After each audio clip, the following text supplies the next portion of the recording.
Je m'appelle Antonio Dot. Il y a quelques semaines, j'ai eu une nouvelle vision, différente de tout CE que j'avais connu auparavant. Il ne s'agissait pas d'un homme en particulier, ni d'une administration ou d'une élection. C'était quelque chose de bien plus vaste, qui concernait chaque être humain sur la Terre Dot. Dans cette vision, Jésus m'a montré une scène qui va secouer tous les coins de cette planète. Quelque chose que beaucoup ne sont pas prêts à entendre, mais que personne ne pourra ignorer. Je sais que CE que je vais dire peut paraître dur, et peut-être que certains riront, critiqueront ou qualifieront cela de foudotte. Mais quand le Seigneur parle, mon devoir n'est pas de plaire aux hommes, mais de lui obéir. En tant que prophète, je n'ai pas le droit de garder le silence, ni de cacher CE que j'ai vu. CE qui arrive est réel, et le nier ne l'empêchera pas de se produire. La vision a commencé avec une telle intensité que tout mon corps a tremblé. Je priais seul, tard dans la nuit, lorsqu'une lumière vive a envahi la pièce. Ce n'était pas une lumière ordinaire. Elle était vivante.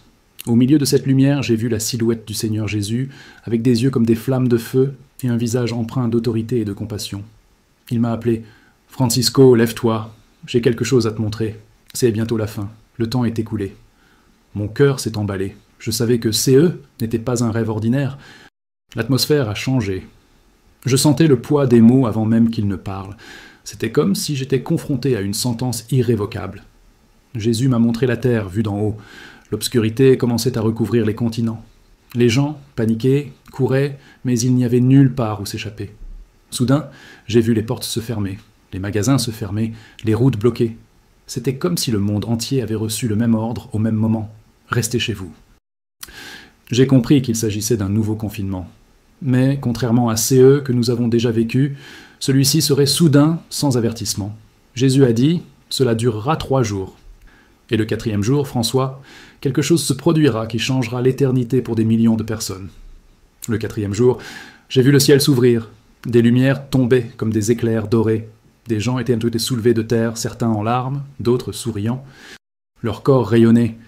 Et j'ai entendu la voix de Jésus résonner « Mes enfants reviennent à la maison ». Mais en même temps, j'ai vu des visages désespérés, des gens frappant aux portes, implorant le salut. C'était trop tard pour eux. La séparation était définitive. J'ai senti un poids énorme sur ma poitrine à cette vue. Jésus m'a alors regardé et m'a dit « Tu dois avertir, ne te tais pas. Même s'ils te traitent de fou, parle, car je suis à la porte. » Je me suis réveillé de cette vision, le corps tremblant et le visage ruisselant de larmes. La pièce était encore imprégnée de sa présence. Je savais que cette vision était aussi réelle que l'attaque contre Trump, peut-être même plus. La différence, c'est que cette fois, ce n'est pas un avertissement adressé à une seule personne ou à un événement politique. C'est un avertissement adressé à tous les habitants de cette planète. Et si vous entendez cela maintenant, ce n'est pas une coïncidence.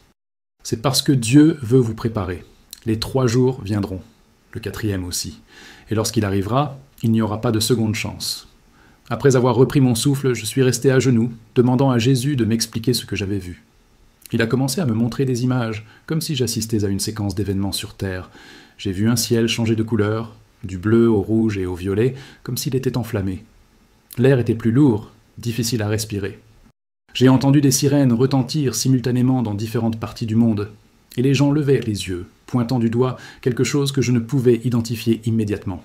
Jésus a dit « Ce sont des signes pour ceux qui regardent, mais pour le monde, ce ne seront que des coïncidences. » J'ai compris que peu de gens saisiraient la véritable signification avant qu'il ne soit trop tard. Puis, j'ai vu du mouvement dans les rues. Des soldats bloquèrent les routes, fermant des quartiers entiers. Les magasins se sont vidés en quelques heures. La peur s'est répandue comme une traînée de poudre. Mais ce n'était pas une peur naturelle. C'était quelque chose de spirituel, comme si l'atmosphère était pleine de désespoir et de confusion.